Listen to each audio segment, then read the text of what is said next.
Welcome to the Endless Honeymoon Podcast. Moshe and I are here. Yeah, we are.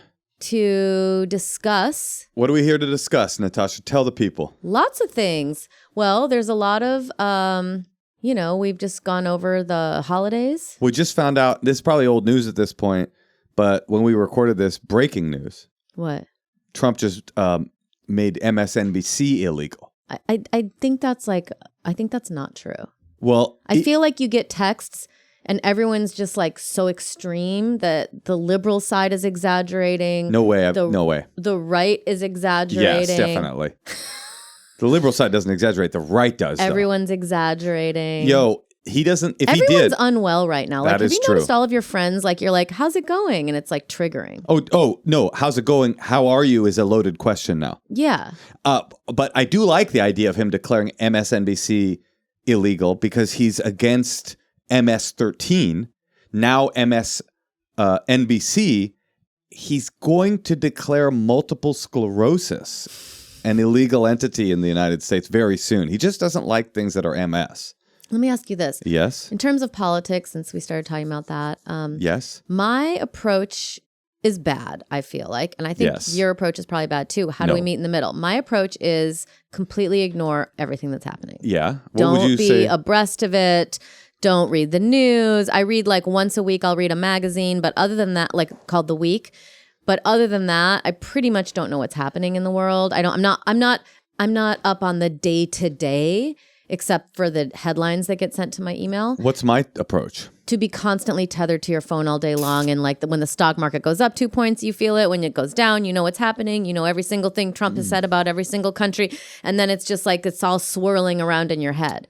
Huh. What's the... there should be a middle ground. Yeah, I think there is. What is it? It's reading the newspaper. Every day? Yeah, just read the paper. God, how much better would your life be if every day, like your grandfather, you went out on your porch and you just unfolded the paper? You know, I try to live like that. What do you mean? The New York Times comes to my door, and then I eventually use it. The New York Times, the failing, lying Jew York Times is what you read. I get a paper version of Newsmax, or just the Telegram app, and I just read the feed, and it's awesome. I mean, I hear you. When I was in Norway once. I was on a train in Norway. Norway is the most idyllic looking place on earth. And I remember I looked over and there was a man in galoshes on a rocking chair on his Norwegian hut porch with like a fjord behind him, just rocking back and forth, reading the Norwegian Times or whatever the fuck. And I was like, man, that is a hashtag Northern Europe goals. Hashtag Scandinavian goals. You can live like that. You got to move to Norway, though. You could get on your rocking horse. You could get on a rocking chair. Was he on a rocking horse or a rocking chair? It was not a rocking horse. You said... Did I say horse? I thought you did. But I must have said chair. But a rocking chair, that's not that hard. And no, but it was the whole thing. It was like a fjord? Come on, get a fjord. Just get a fucking fjord. Get yourself a fucking fjord. By the way, the brand new Fjord Fusion is just a beast of a vehicle. Listen, I think there was something about the fact that he was Norwegian and it was Norway. Mm-hmm. He had like a yellow raincoat on, galoshes. You know, it felt like he was eating licorice. You know, it was just a perfect Norwegian situation. There's no way I'd be able to emulate that. No, there's no way that guy isn't racist. The Norwegians? Norway. Although when I was in Norway, I did a show in Bergen and the local comedians were like, oh, you're Jewish? Come here, look. And they brought me down under the comedy club and they're like, they used to torture Jews in here to get information. And I was like, great tourist attraction. Thank you. And then they pointed out across the alley and there were little swastikas still in the lattice work of the balconies. Oh, that's so cute. So there's no way that Norway became as idyllic as it is without a few skeletons in the closet. Remember when we were in Austria and they were like, would you like to see the Jewish Museum? And we went to the Jewish Museum and like the main attraction there is an entire art gallery full of rats. Yeah. And they're like, this is the Jewish museum. And it's like displaying Jews as rats. It was very confusing to me. Did you understand that exhibit? Well, I mean, I think it probably was a meta commentary on the way that Jews were perceived by the Europeans around the time of World War II. I doubt very much that at the Jewish Museum, they hired a local Austrian non-Jewish artist to be like, can you make some sculptures of Jews? Like, not a problem. And then he's like, here they are. There's no way. It had some political commentary. Well, Austria was amazing. I've never been to Norway. I'm sure it's amazing. Speaking of Europe, Ireland's a country in Europe. Yes. And we were just talking about our foibles this St. Patrick's Day. Oh, yeah. So St. Patrick's Day, our daughter came home from school and she was bawling. Sobbing. You didn't get me a St. Patrick's Day present. It was so... All of my friends got a prank pulled on them by a leprechaun and a present. And me and Moshe were like, We were so confused. I don't remember that. I remember you put on green or you didn't, and somebody would, school bully would pinch you really a lot harder than they should have. And then when you're in your 20s, like the girls are pissing and vomiting all up on the subways. They have like streets. green diarrhea and green puke. And she was saying it like it was this. I mean, why are parents doing this to themselves, like adding on new annoyances? But she's like, all of my friends woke up and their drinking water was green. A leprechaun did it. And we were just like, sorry, like we barely understand St. Patrick's Day. We don't feel that it's a genuine expression of the Irish experience. They don't celebrate it. Is that the only ethnic heritage that's gotten into the that everyone celebrates it, even if you're not? Oh, that's interesting. Like not everyone's celebrating like Cinco de Mayo, maybe? Right. Certainly Mexicans don't celebrate Cinco de Mayo in Mexico. Certainly Mexicans don't celebrate St. Patrick's Day. In Mexico. Oh, you think they do in America maybe? That's a good question. Is St. Patrick's Day only an Irish-American thing? And if not, what other countries celebrate St. Patrick's Day? Do they celebrate in Ireland? But that's less interesting. Do they celebrate it in other places where they have Irish communities? Also, if you know any St. Patrick's Day pranks... If you're a St. Patrick's Day freak... that leprechauns can do... I did think that was cute, though. You wake up and your drinking water is green. It's cute. Come on. It's cute. But what else are we supposed to do? Jews aren't rats, by the way. Yeah? They are... Leprechauns? Leprechauns. Is that true? Can I defend my thesis? Sure. What are leprechauns? They're tricky. They love gold. They wear little black hats. What are you, Kanye? Yes, I am Kanye, ladies and gentlemen. And just like Kanye, I have great wisdom to impart upon the people. Once in a lifetime generational genius for advice. And I think we should pivot quickly into giving that advice. Or, maybe they'll have the person who is on the phone will have some advice for us. That's true. Sometimes I learn a lot you want to from flip our the callers. Script. Well, the next caller, let's ask her, do you have any advice for us? By the way, I remember when I was in acting school, Stella Adler would say this thing. Well, I didn't learn from Stella Adler, but you would always be learning about her and Harold Clurman in the group theater. And they were kind of like these hippies that went off to some, summer place. I don't even know where the group theater was, but some East Coast summer place. And they would just be doing plays and eating al fresco with their tops off and, studying Chekhov. But she would say the only point of conversation is to entertain or teach or to receive those benefits yourself.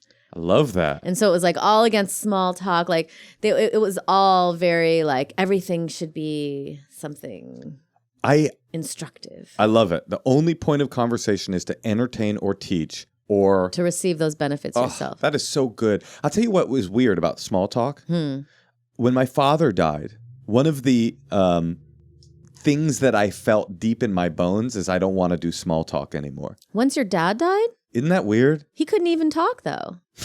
Natasha. What? He was deaf. That is a psychotic take. I hate it, and I love it. I love you for it. You can take it out, but don't I'm just take saying... it out. Leave it in. No, I feel like that experience was so intense of losing my father that it somehow like pulled the rug out from like how meaningless small talk is. And to this day, like my skin crawls when I'm forced to make inane small talk. And I think that's why I like doing shows like this because say what you will. When the callers call in, the talk ain't small. The talk is tall. You would have been good in the group theater. Jews. There was a lot of Jews there. I love that. A lot of Would have rats. been all Jews. A lot of leprechauns. I wish. I miss Kanye, the old Kanye. I actually love the new Kanye. I miss when him and Kim were courting. Dude, that was like one of the happiest times of my life. Can I say about Kanye that I am a huge fan of Kanye, and I only started really paying attention to his work in the last couple of years. Yeah, it's apparently he's a musician as well, but I love what he's doing with the culture. Entertaining and teaching. That's right. Definitely. I don't know what he's doing. I saw an interview with him, probably on MSNBC, where he was talking about his take on Drake versus Kanye, and he was Drake versus Kendrick, and he was literally wearing a Ku Klux Klan outfit with a journalist. And he's like, well, the thing is about Kendrick, I just don't think he has the skill set that and it's like, you're wearing a fucking Grand Wizard outfit. Everybody forgets the fact that, like, I've noticed this right away when I started stand-up at open mics. It's like, oh, when there's a microphone, like, you are attracting people with mental illness and people with, undiagnosed needs, and people are attracted to the mic. I mean, not everybody, obviously. I'm very normal. That's not a good analogy. What? It's a true analogy. People yeah, but Kanye isn't a random guy on the street. Like, I know. Is there a forum for me to say something? He's like one of the biggest artists of the generation. Well, it spreads from the mics early on all the way up until the death. I think you're right. I think this is wise that microphones and cameras are a way of attracting schizophrenics. Of turning. Microphones and cameras are an infection point. They are an infection vector for brain sickness, and they exacerbate it. And much like if you have latent schizophrenia, bipolar, blah, blah, blah, and you start doing psychedelic drugs, they say sometimes that can shake loose an episode. I think that if you have latent stuff going on and they point a camera and they give fame to you, you're screwed. You're hosed. Well, not always. No, but often. Yeah. Anyway, how we got into this, I do not know, but I think now is the time for us to look at the camera and talk into the microphone and speak with our first caller, Philip from Montreal. Hopefully we can entertain and teach them and receive those benefits ourselves. Hey, Tosh. Yeah, Moshe? Recently you said that your favorite place to spend time with me was between the sheets. Is that right? I didn't say that, but I'd say that tracks. I like being under my beautiful sheets. What kind of sheets are they? Well, right now, I'm rocking these Quince sheets, which Quince? I love. I had never gotten linen sheets before. Now, you don't have to get linen sheets, but I already had some cotton sheets, and so Quince let us go through the website. And these linen sheets are so gorgeous, and they just kind of have this like worn look, like you just kind of woke up, but it's like kind of neat. It's very like European feeling. They must be incredibly expensive. No, they're not expensive. European linen styles start at $30. There's washable silk tops. They have comfy lounge sets. Quince also sells premium luggage options and stylish tote bags to carry it all. But the best part is that none of it's expensive. All Quince's items are priced 50 to 80% less than similar brands. How do they do it? How do they do it? Partner directly with top factories. Quince cuts out the cost of the middleman and passes the savings on to us. Stuff's never been more expensive in the world, and Quince has done the dirty work of making things that are high quality, super luxurious, cost a little bit less, and we could all use that right now. Also, Quince only works with factories that use safe, ethical, and responsible manufacturing practices and premium fabrics and finishes. I love that. I feel like I'm sleeping like Oprah.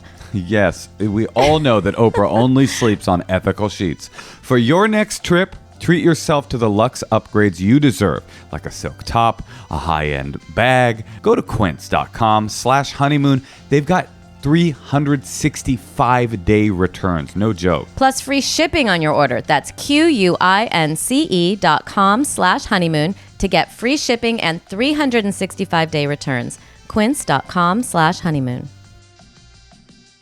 Hey, Tosh. Yeah, Moshe? Would you like a huge big gulp of corn syrup-addled soda that would go right into your veins and give you all kinds of problems? Not really. Okay, what about a soda that's got 6 grams of fiber and is made with real fruit juice?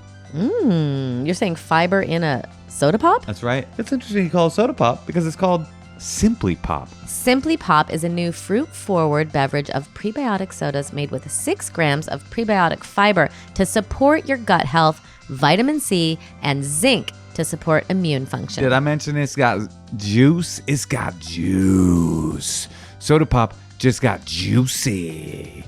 There are 5 flavors: pineapple mango, lime, strawberry, citrus punch, and Moshe's favorite, fruit punch. I love fruit punch. But I don't do it anymore because it's got all that nasty stuff in it. Not with Simply Pop. It supports gut health with 6 grams of prebiotic fiber. Prebiotics. It's got that zinc, it's got that C, and it's got that flavor. Simply Pop is flavor that pops. Go to cokeurl.com/simplypop to find out where you can try Simply Pop. Get on that juice. Find out where you can try Simply Pop at cokeurl.com/simplypop. For flavor that pops, the Endless Honeymoon podcast chooses Simply Pop. Go to cokeurl.com/simplypop to find out where you can try it. Hey, how's it going, Philip? I'm all right. How are you? I'm good. I You like look your awesome. nice, clean closet. Yeah, a minimal closet, a nice coiffed mustache. A French shirt. Definitely feeling like you do live in Montreal. The stripes, the mustache, the haircut, the shirt. It is giving French Canada. Is French it? I've can. only been here 6 months too. Well, you're fitting right in. You're doing the right thing. So, Philip, how can we help you? So a couple weeks ago, I finally celebrated my 1 year sober from alcohol.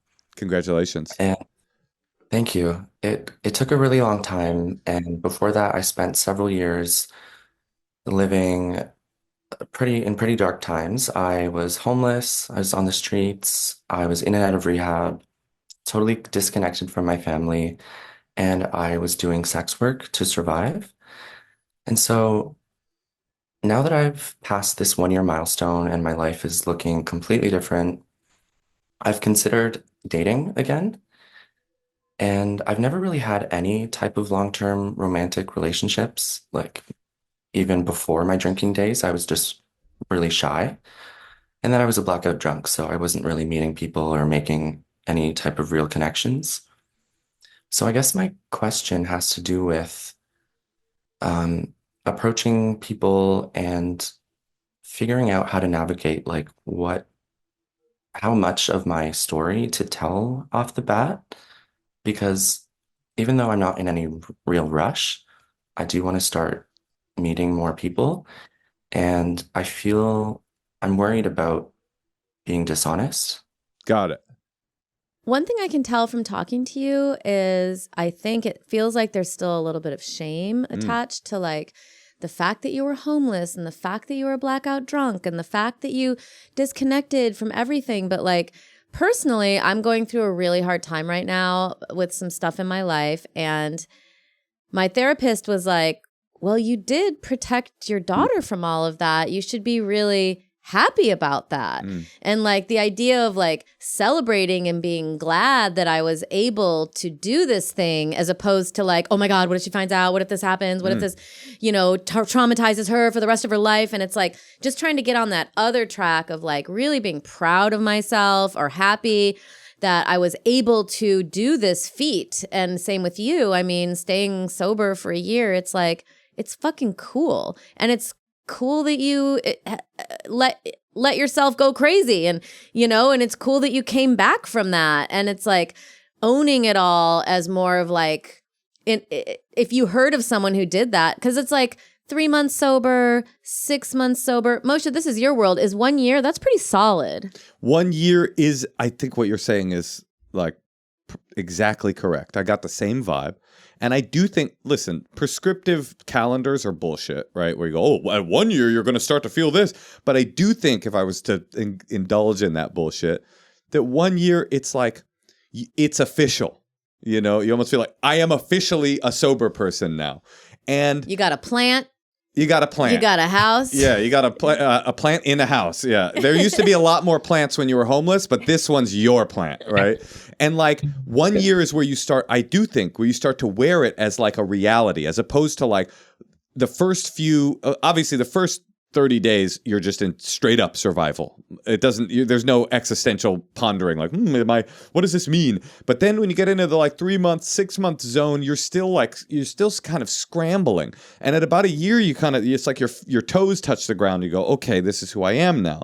But once you get into that, this is who I am now. Well, on the other side of that, this is who I am now, is like you start to have freedom from the narrative that you had about yourself of a naughty boy or a bad guy or a sex worker under duress, or you start to like own yourself as a sober man or whatever. Moshe has some very successful friends who were doing all of this, right? Sure. And so I'm saying successful family men who like they went through. Absolutely. But I think it's normal for you to be at this phase of a year going like, I'm still a little bit defined by the skeletons in my closet. I can see your closet. There are no skeletons there, but there might be another one. And so you define like, oh my God, when I date, I'm going to have to reveal all of these things that were true, these ugly, realities about myself. But in reality, I think, first of all, most people think being sober and having a cool, fucked up past is kind of neat. Well, it's also quite common. Yeah, that's definitely true. But I'm just saying, like, listen, if I go on a date with somebody and they say to me, I used to be a blackout drunk, I used to be a sex worker, I used to be all that. I'm thinking, I've said this before on the podcast, okay, this guy's interesting. This guy's got an interesting past. If I sit down on a date with somebody and they say, I am a blackout drunk and I am a sex worker under duress, I'm like, okay, we might not be in the same space to date. The fact that it's like, I've got a past and I'm now in this healthy zone, I'm like, great, I get a healthy man and a person with a cool story to tell. This is kind of interesting. I do have a question for you before I give you the actual advice about how much of your story to tell people you're theoretically dating. Or do you go to meetings? Yes, I do. What about date? I mean, that is one of the... Listen, I hate to proffer the meat market theory of 12-step recovery, but that's a great place where the context is always... It's just set. It's like you don't even need to tell your story because the person you're dating has the same story. Have you tried dating other sober people? I mean, I think it's kind of frowned upon, like, to even talk about that in the rooms I go to. Could be in the rooms you go to. I don't know. Moshe hasn't been for a while. I don't know He still thinks it's a place to pick up 20-year-olds. I don't know what French-Canadian 12-step groups are like. Interesting, Moshe. You stopped going to the 12-step programs when we got married. That's not true. Is that true? Now we start to see what you were using them That's not true. for. But I did date in 12-step meetings, and I'm not ashamed of that. I don't think there's anything taboo about dating and finding partners listen, you're not supposed to go in there with a predatory, horny eye like, who am I going to fuck in the meeting today? Although I'm sure in my teenage years I did things similar.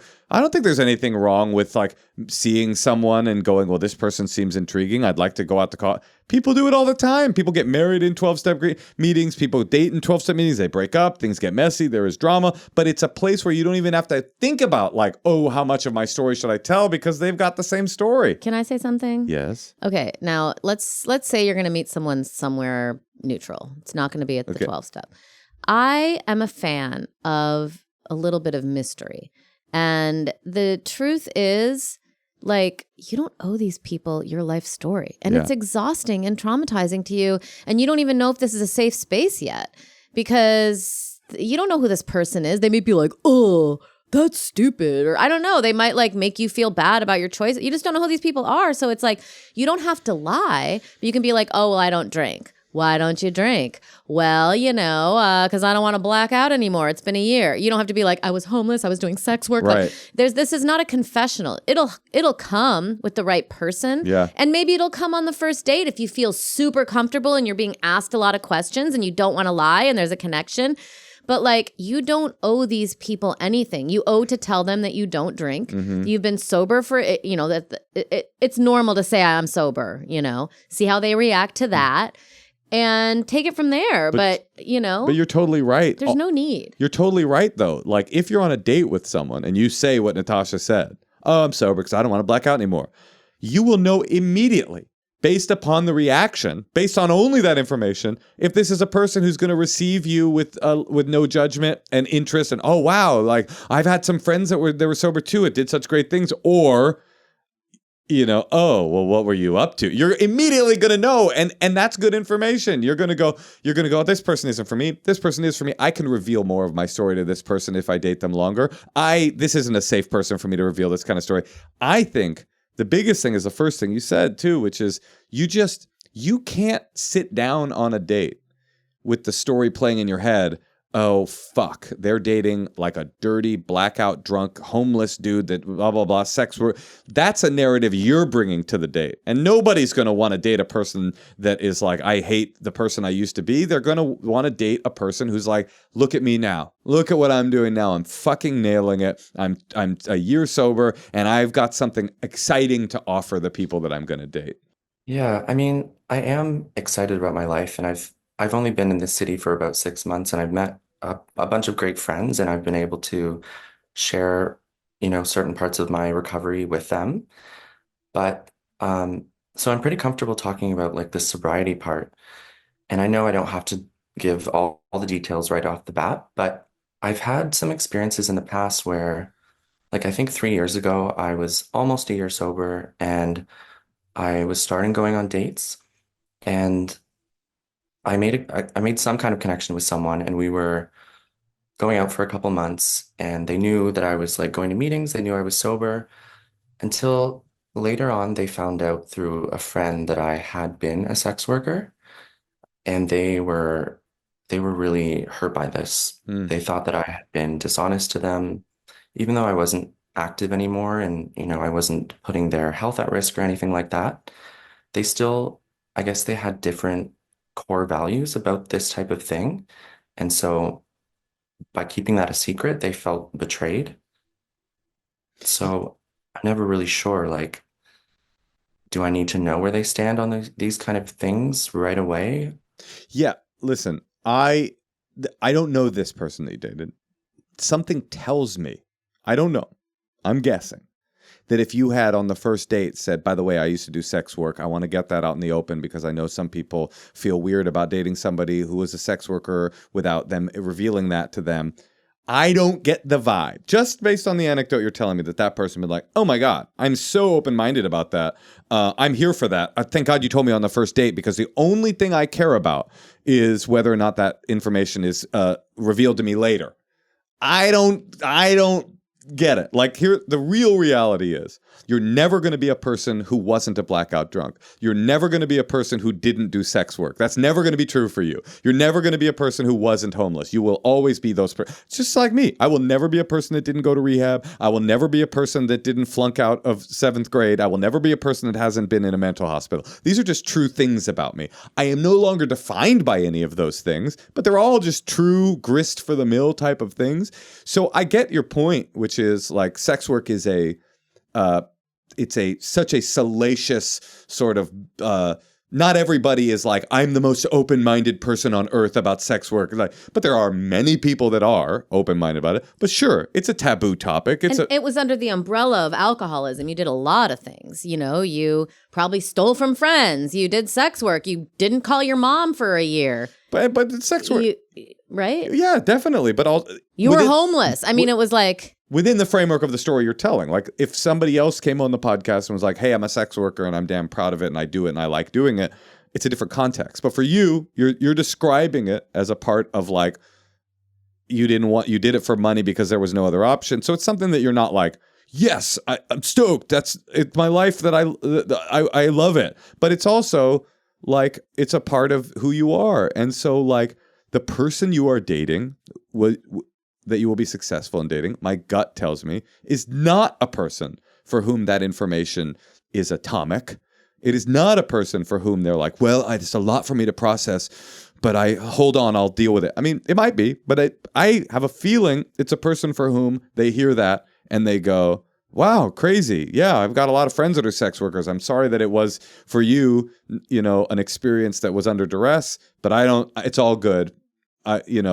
But I hear your point, which is, how do you reveal a detail about yourself, which is, and by the way, being a blackout drunk, it's not like every human being in the world is like, yes, a blackout drunk, I'm dating a former blackout. Like, that's also a taboo topic that needs to be slowly revealed. So it's like balancing between what you're saying, which is like, I don't want to feel like I'm keeping these big details from people I'm dating so that they find out and then they feel betrayed. And at the same time, I don't want to sit down and say, because there is a turnoff to me. You sit down on a first date and the person goes, I just need to start this first date by telling you I have done sex work. I was a blackout drunk and I'm a year sober. Because to me, when that date happens, I'm feeling like, okay, this dude is still defined by the mistakes he's made in the past. So what's the balance, Natasha? Well, I just want to say that I'm sure they talk about this in AA, but it's just not fair that like alcohol, some people just react to it in a way that makes them unable to have a normal, healthy life.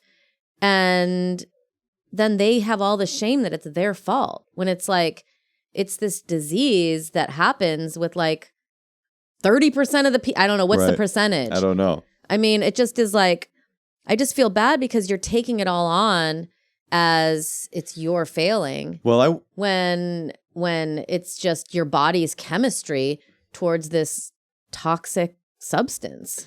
Well, yeah.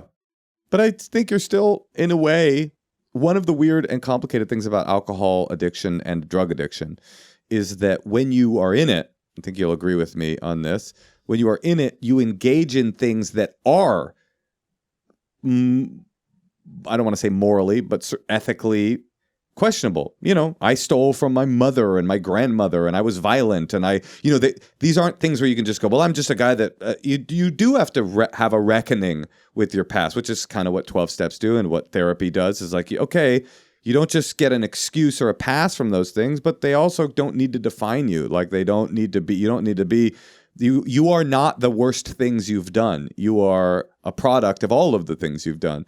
And so, well, let me ask you this. How are you finding people to date? Is it apps? Is it in person? What is your general vibe? I haven't downloaded any of the apps yet. I'm thinking about it.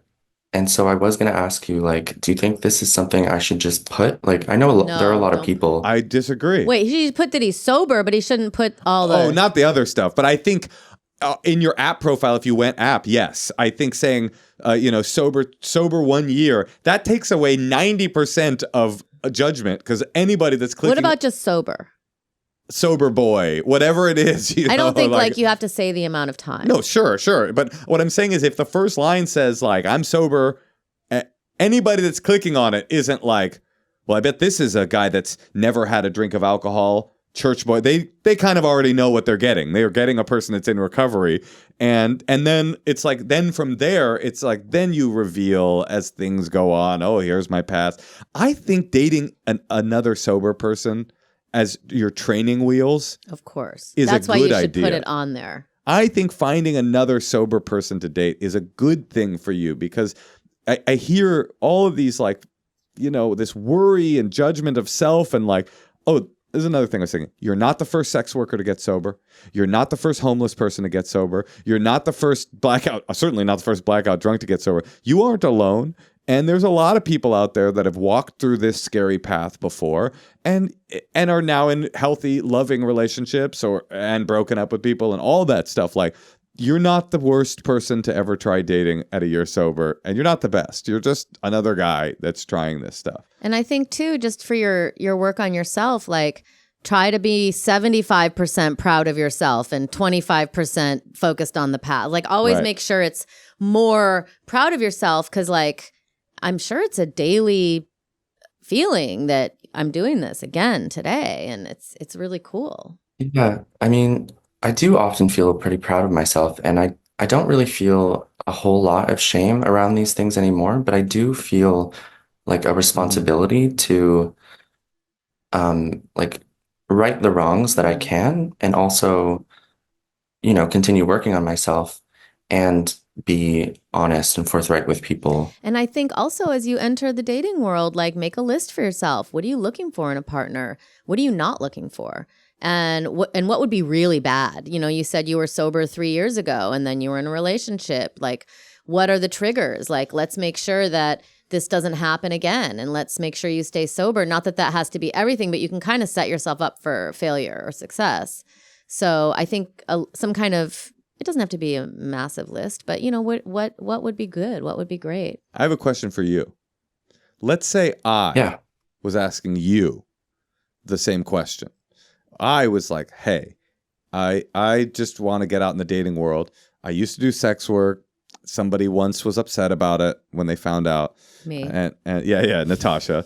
Natasha was pissed because I was doing it during drop off at our kids' school. But The teacher paid you. The teacher paid me. But what do you think I should do? How do you think I should reveal this? What would your answer be to me? Like, what responsibility do I have to tell a person that I'm dating that I had this past? I mean, I feel like everyone has things that they don't reveal to each other right away. And um we don't owe that to anyone, right? But I don't know. I think if you don't say anything about the sex work and then a partner comes up to you and is like, why didn't you tell me this? You can be like, oh my God, I did so many things when I was blackout drunk. I shit on my front steps. I did sex work. I stole $400 from my mom. I made this phone call. Like, you can just like add it to the pile. No, that's exactly right. Is like, you were right. What you said is like, you don't owe it on a first date because of a fear that they might react in judgment later. You will know the person who needs to know that stuff about your past based on the connection that you have or don't have with that person. It will be obvious when you grow close enough to a person you're dating, like, okay, it's time for me to tell them all the things about my past. And then what you said was so wise, Natasha, that if it comes up and they say, why didn't you tell me? You go, oh, well, I did a lot of messy things when I was drinking, and I don't think that I want to start a relationship by telling somebody a laundry list of all the mistakes I've made. It's something about me that I reveal when I feel a strong connection with someone. It's like Not. Yeah, if not asked. I mean, I don't think you should lie, but totally. So I think like it's all. And by the way, I know it's probably sort of scary, but this is kind of exciting. It's like, oh, what does it mean for me to get back out there and date as a sober man now? Wow, this will be scary and it'll be crazy and it'll be cool and I'll find someone that I connect with and I'll find other people that I don't connect with. Like, I know it's tempting to like go like, oh my God, what if they find out? But in reality, it's like, oh my God, this will be fun. I'm going to figure it all out. Like, dating's supposed to be fun. That's a big part of it. Dating's supposed to be fun. It's not supposed to be pathologically like, let me get into the muck. Yeah, and I feel like what Natasha said right at the beginning about just like kind of owning these things and not presenting them like they are something to be ashamed of would be really helpful because it's true. when I start to like want to talk about these things because I probably will want to, like, it was part of my life and I'd want someone who I'm close with to know these things. Yeah, as long as I'm just presenting it as something that like was part of my journey and makes me more interesting, if anything, I think it's more likely to be well received. And it makes you stronger and it makes you more resilient and it makes you, I'm sure, more in touch with yourself in a lot of ways. And it makes you kind of interesting. I mean, I hate to say it because it's your trauma, but it makes you interesting. There's so many fucking boring people in the world. If I meet a person that's like, I used to do sex work, I'm like, great. Now I've found a fucking interesting human being. Wonderful. Tell me more. So you're going to make someone happy and sad and all of the things. Download those apps, baby. Download the apps, I think, is a good idea. And I think go on a few dates. I think saying sober in the top of the profile is actually a good idea. It'll weed out anybody that's uptight about stuff like that. They just won't even click on your profile. Because they want to get drunk with you and then fuck at a bar. Yeah, that's right. Yeah, I think that's also really good advice. Like stopping to think about what I actually want, because I hadn't really considered that. And like, I was so worried about like normal drinkers judging me for not drinking. I didn't even realize that I don't want to date a normal drinker. There you go. Yeah. I don't want those people around me, really. So, yeah. And worst case scenario, you can always get cranberry soda. And no one really knows what you're drinking. Oh, and the best bit of news is that sober people are always incredibly horny because they do not have alcohol and drugs to do anymore. So is that what it's about? They're looking for something. Yeah, they eat a lot of candy, they eat a lot of sugar, and they fuck a lot. So that's the deal. So there you go. It's going to be, there's a lot of fun out there for you. And I think most of us are committed to celibacy for at least the first year. So Yeah, it's time for you to have your Yeah. debut. The debutante must arrive on the circus street circus scene of Montreal. hmm. Yeah, okay. Okay, well, we're rooting for you and try to have some fun and, play around with it. See what works. And Thank You're you guys so okay. much. You are doing a great job, and you are just a fucking nailing it at life. We're excited for you. good job, Philip. Thank you. Bye. Appreciate it. So nice to meet you both. Well, Such a sweet demeanor. I know. Yeah, but you nailed it from the beginning. Thanks. It's like bringing. I was thinking about it while he was talking. It's like going to a date, assuming like you're burdening somebody with the details of who you are, rather than being like what he said at the end. What do I want? It's not like, oh, what bad things am I bringing to the potential suitor? It's what do I want? What awesome things am I looking for in a potential suitor? That's what's so hard about raising a child, because I'm like, people are oriented in a certain way. Yeah. Some people are oriented. We don't say oriented anymore, but yeah. Some people are oriented to, always think they're doing something wrong and always be like apologizing and people pleasing. And then some people are orientated the other way, where they're like, what can you do for me? Okay, well, I'm this cool thing. And I'm like, is this something I should be instilling in my child, and how? Some people are oriented in the way you described, very confident and happy, and let me go get it. And then they wake up the day after St. Patrick's Day with clear water, and their whole orientation shifts to a truly broken person.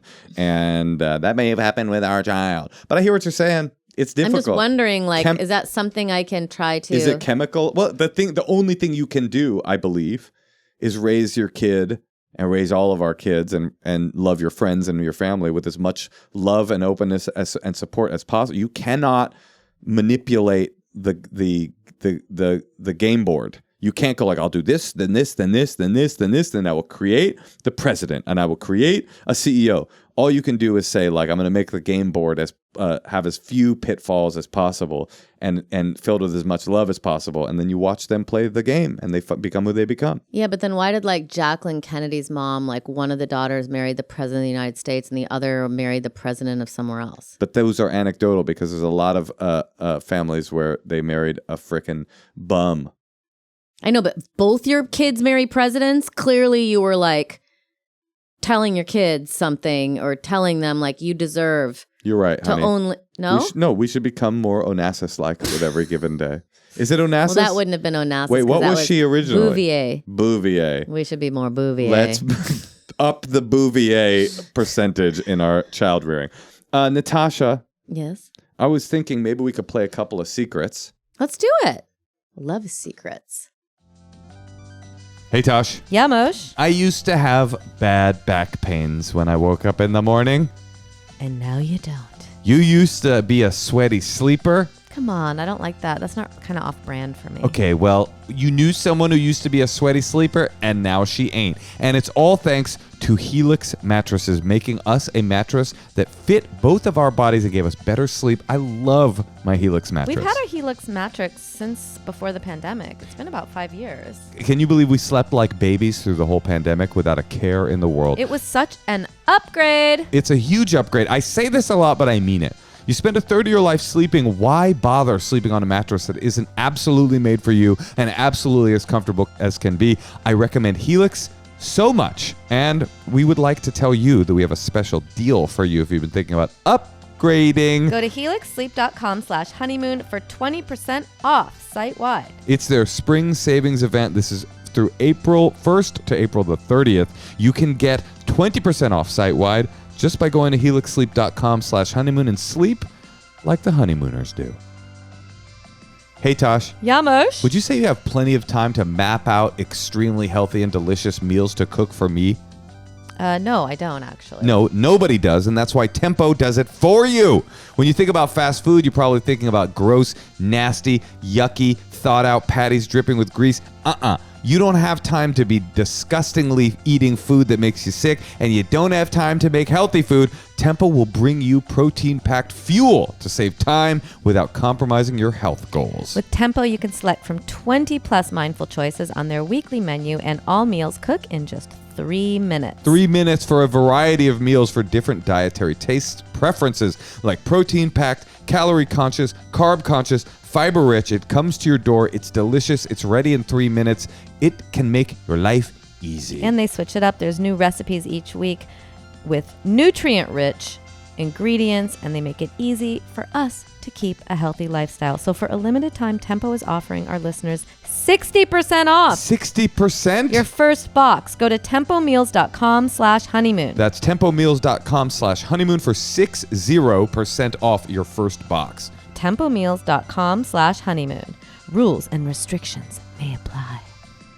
Hey, Tosh. Yeah, Moshe. How many interventions would you say our child's teachers have given us on how much she eats? Oh, I'd say several. Yeah, several. In fact, we had one teacher tell me if I couldn't afford to pack our lunches, she'd bring some from home. And I said, that's not the issue. The issue is getting her to eat it. So we're so excited to tell you about Beam Super Powder, because in a quick little chocolate milk flavored drink, she gets everything she needs. It's 40 essential ingredients to fuel healthy growth, including greens, pre- and probiotics, fruits, and vitamins. And what's even better, it tastes like chocolate milk. And what's the best part, it's pediatrician formulated, so you know you can trust it. It's co-created by Olympic gold medalist and mom, Shawn Johnson. She wanted to find a simple way for parents to feel confident about giving their kids the nutrition they need. This is an Olympian. This is the best part for me, is once she has her Beam Super Powder, then I can just go, okay, she's got the essentials. Now I just make her meals, and what she eats, she eats. So you just mix 1 scoop with 8 ounces of milk, shake, stir, or froth, and then enjoy it, and it's a convenient addition to any meal. It's got 87% less sugar than the most common low-sugar gummies on the market. So don't get the gummies. Get the powder. Trust the pediatricians.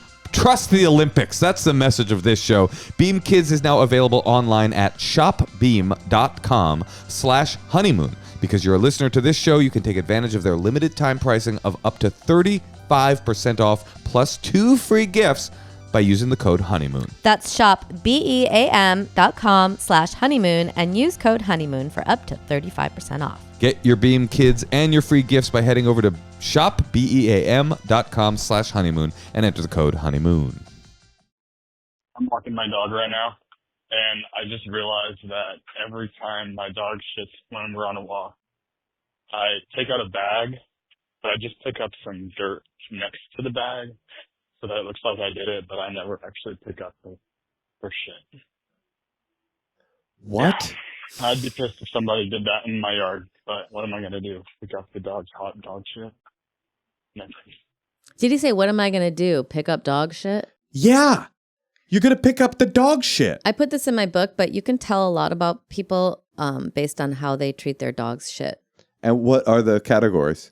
Well, there's people who, under all situations, they're always picking it up constantly. Now, when I'm in the woods and it's off the beaten path, I've done some mental math that it's actually better for the environment to just let it go into the nature as opposed to like tromp through the poison oak and like the long, tall grass and like smear a big hot dog shit pile, dog load, and then it's all with the grass, and then it gets on me. Mm-hmm. So I'll leave it there sometimes. I love the way you described it was like with increasing unnecessary to clean upness. It's like, oh, there's poison oak suddenly. Everywhere you could walk in the woods, there's poison oak. And nature is reclaiming it in this beautiful way.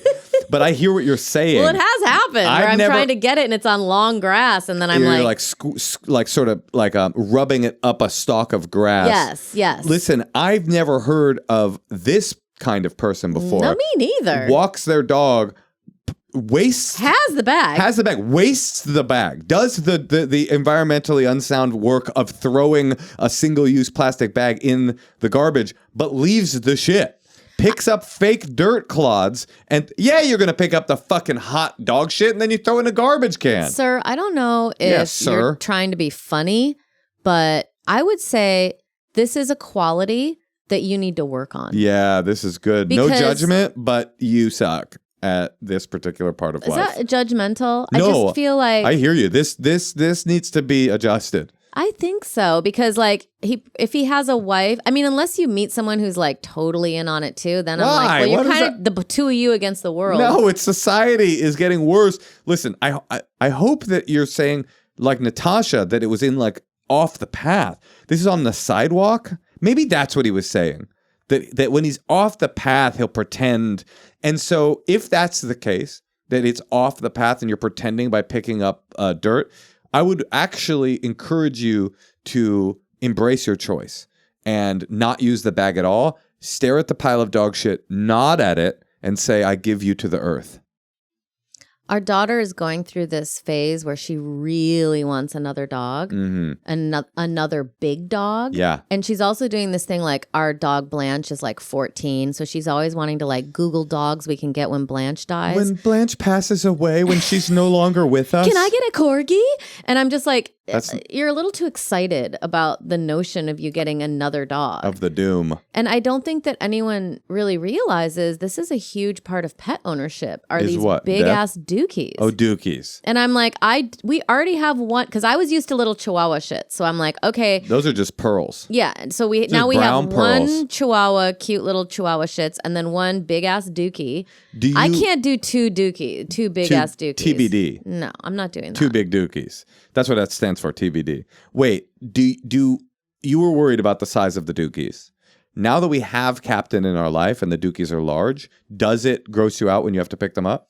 No, but I don't want to. You don't want TBD. It does gross me out. Yeah, it's pretty gross. It's very human shit looking. I'll tell you, I was very worried about having a child because I was like, I can't do shit. And then I just got over it instantly. And I know it's a cliche and that people have said that about parenting before, but I did think I would not get over it. I really was like trying to negotiate with Natasha, like you do all the diapers and I'll do everything else. And then came the dookies and I just did not care. Right, but first of all, when children shit, I've heard this it's before. only for like 3 years that you've got to deal with They stop shitting at age 4. No, a dog, you've got to, for 15 years, you got to clean up its shit. And then the kid is more contained. It's in the Pampers. Like that's true. Now it's like all of a sudden your yard has like, human shits, the size of human shits littered all over it. I'm not down. Here's a positive part of the human shit size shits. If you're ever having a rough night and you're outside and like don't feel like coming back in, you can dookie in your own yard and nobody will be the wiser. Oh my God, that is an awesome tip, Moshe. Thank you, because there's other human-sized shits out there, so you can match shit for shit. Great. Tip for tip. How about another secret? I think I need to cleanse my palate from this one. I love the idea of palettes right now. Hi, so I have a secret. I'm a bit older now, so I realize my mistake, maybe. But when I was younger, I stole a TV from one of my friend's grandparents. Long story, I don't have enough time to explain why this happened. Still hold it. No one ever know. I've never told anybody about it. Years later, they paid off my private student loans, which was pretty major. Still yet to confess. But they're both die-hard Trump supporters and always say racist and homophobic things when I visit them, so I don't really feel that bad. Thanks. Bye. Okay, was it her grandparents? It was her friend's grandparents' TV. Who paid off her college loans? In what circumstance do your friend's grandparents pay off your student loans? In the circumstance that they got extra TVs laying around. Oh, they got that money. Here's the real, this is so simple. I know what to do. Okay, you stole a TV. You've got a karmic weight. You're not allowed to do bad things to bad people. Well, maybe you are. I don't know. Gen Z's got different ethical ideas, but here's my idea. Yes. In Palm Springs, California, and I would imagine in communities around the world, there is a senior citizen LGBTQ, like senior citizen home. I know there's one in Palm Springs. I'm sure there are more, right? So it's like old gay seniors, right? Dude, buy them a TV for the fucking den or whatever. Why gay seniors? Just because? Because she was like, oh, I don't feel bad because they're old Trump supporting homophobic people. Perfect. Buy gay seniors a TV and your karmic weight will be lifted. Contact the closest local queer senior citizen center and buy them a TV so that they can watch Queer Eye and Drag Race, and I know that queer people only watch queer television programming. So and so that they can also watch 90 Days the Other Way. Ooh, that's a good one. Love is Blind Habibi. Like, just buy the queer seniors the fucking TV. Don't forget about my favorite show, Which is? The Baldwins. Oh, that Hilaria Baldwin is a queer icon if ever there was Oh my one. God. You know what shit the other day? When Alec and her went to Texas for his trial, Yeah. she was like, my friend is watching the kids. And it was like, clearly her nanny. Like, to her credit, it's almost guaranteed that her only friends are house staff. To her credit. That is the funniest part of the show, though. It's just like, just us and 9 kids and an active movie star and nobody else. No, she does say they have help, but they don't really have it on camera. And then also, it is dark. Alec is like, I hate my life. I wish I could wake up and be somewhere else. I don't want to be who I am anymore. I mean, it's like really heavy. Well, Alec, if you're out there watching, listening, we'd love to have you as a guest on, you know what? Hilaria. We'd love to have you as well. If you guys want to come on together. Ilaria. If you want to come on and talk about life as a Latin American woman, we would welcome you. And speaking of life as a woman, Natasha, it may be time for us to get back to life together out in the world. And I love you. I love you too.